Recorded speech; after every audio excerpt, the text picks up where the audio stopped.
Today on our 2016 Honda Odyssey, we're going to take a look at and show you how to install the etrailer.com custom fit class 3 trailer hitch receiver.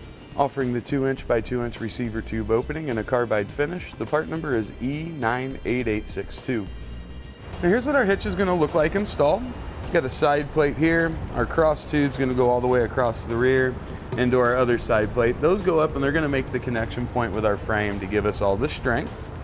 Here in the middle, we've got our receiver tube opening and our safety chain connection points. Now something you'll notice very different about this hitch as compared to just about any other hitch on the market is the finish. You see, this is going to have the satin style finish, more of a matte finish. This finish is going to do a really good job of hiding any kind of scratches and nicks that we get from typical hitch use. Now with our 2" by 2" receiver tube opening, this is a class 3 hitch. Means it's going to be extremely versatile. It's going to work out for bike racks, cargo carriers, of course ball mounts. Just about any type of hitch accessory that they make is probably going to come in a class 3 variety.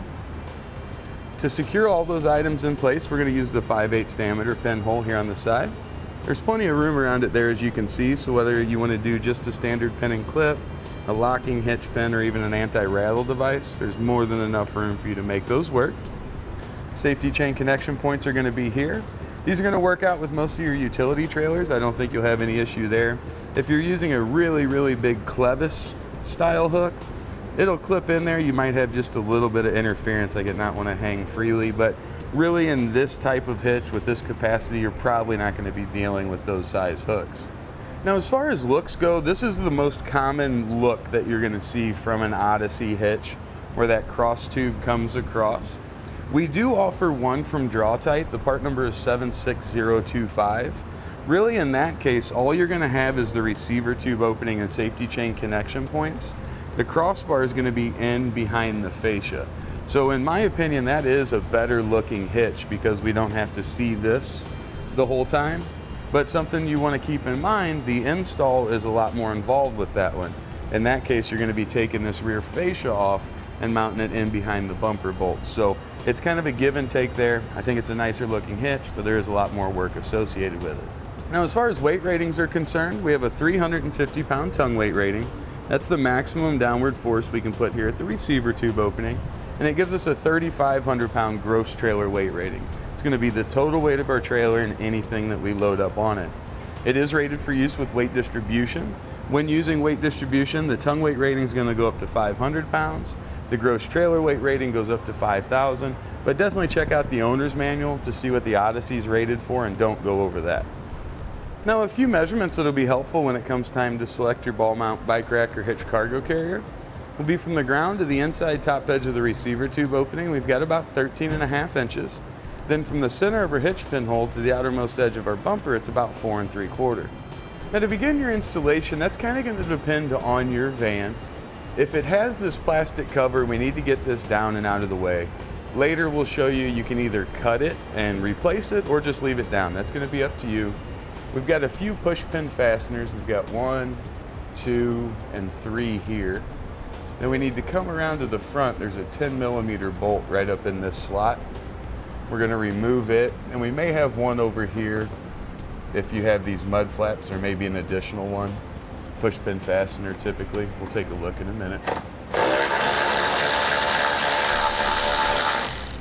First we're going to get that out of the way. And with our push pin fasteners, we should just be able to take a little screwdriver, pry down on that center section.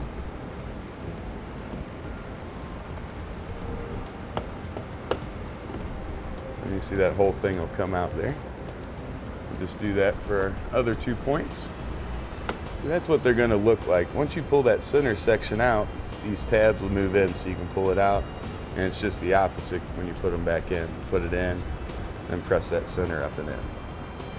Now if you have mud flaps, just like what we have here, right up here there's a hole. Generally, this Phillips screw right in here behind is going to go through the hole in the mud flap and then into its fastener. For some reason they didn't do it that way on this one when they put them in. So we're going to need to use a little Phillips here. You need to get in there and start backing that screw out. That'll allow us to remove our panel.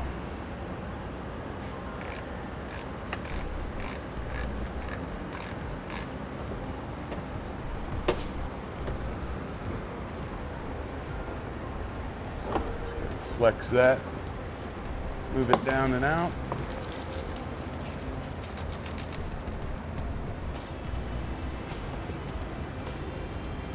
And we'll pull our screw out of there. When we put it back together, we're going to go through that mud flap like it should have been.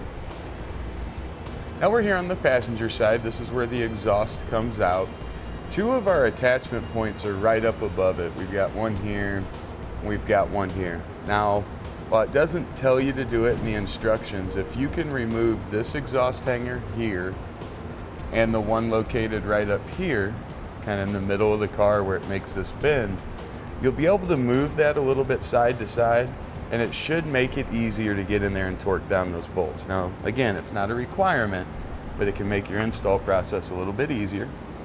We use a little bit of silicone spray here. That should allow us to just slide that off.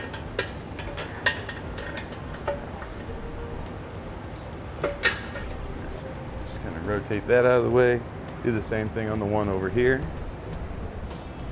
Now this one's going to be a little bit harder. You can see this turn down here. We'll have to get it to go over that. Like that, but now you can see the flexibility we have to get to those attachment points. Now to ensure we can get our hardware in place properly, we use a little bit of spray lubricant, go up into those weld nuts with it. Then we're going to use a nylon tube brush to get those cleaned out. If you don't have one, we've got them on our site. The part number is 814092. Just help you to clean those threads out really well to ensure your bolts will go in without any issue. Now we'll grab our hitch, we're going to put it up into position. We need to guide it over our exhaust first.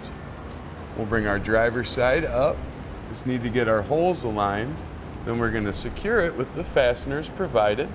And you can see we've got a conical tooth washer on each one of those. We want to ensure that those face up toward our hitch. That the teeth face up towards the hitch anyway. We're going to get one of these started on each side. We'll hold our hitch in position, then we can get our other fasteners in place. Now on the driver's side, ahead of the two bolts that we've already got installed, we've got one more hole, pre-drill hole in the frame right above it.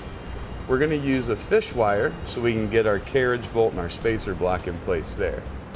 So just place that up and in. I've got a little bend in it.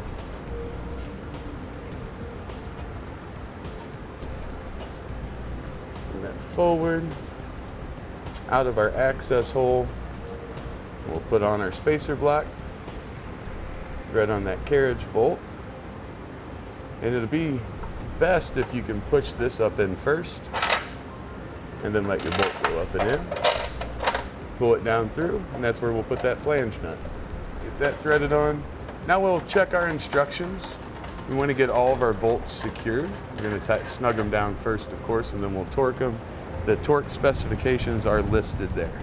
For the larger bolts here, we need a 3/4 inch.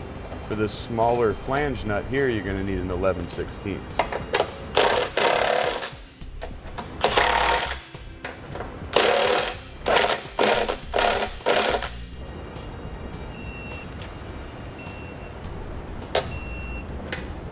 Now for our panel here, we need to just kind of figure out where we need to cut it. So what I like to do is just place it up so we know that this hole and this hole line up. About like that.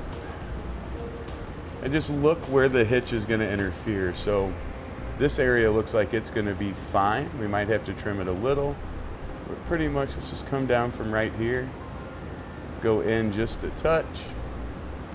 Bring that down. And then over. So we'll take out that area first. If we need to, we can always take out a little more. Stuff's pretty easy to cut. We're just going to use some shears here. It's going to be up and underneath the vehicle, so you can make it as pretty as you want, or not so much.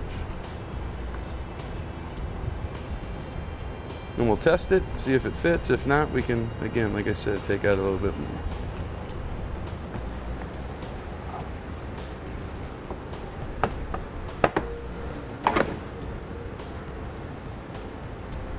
Yeah, it looks like we've got the clearance we need there now. And just get our fasteners put back in. Now when this goes back in, we're just going to go through the mud flap there as well and get it secured. Now we'll use a little bit more spray lubricant on our hangers here. And we'll get our exhaust put back up. These should just slide on by hand.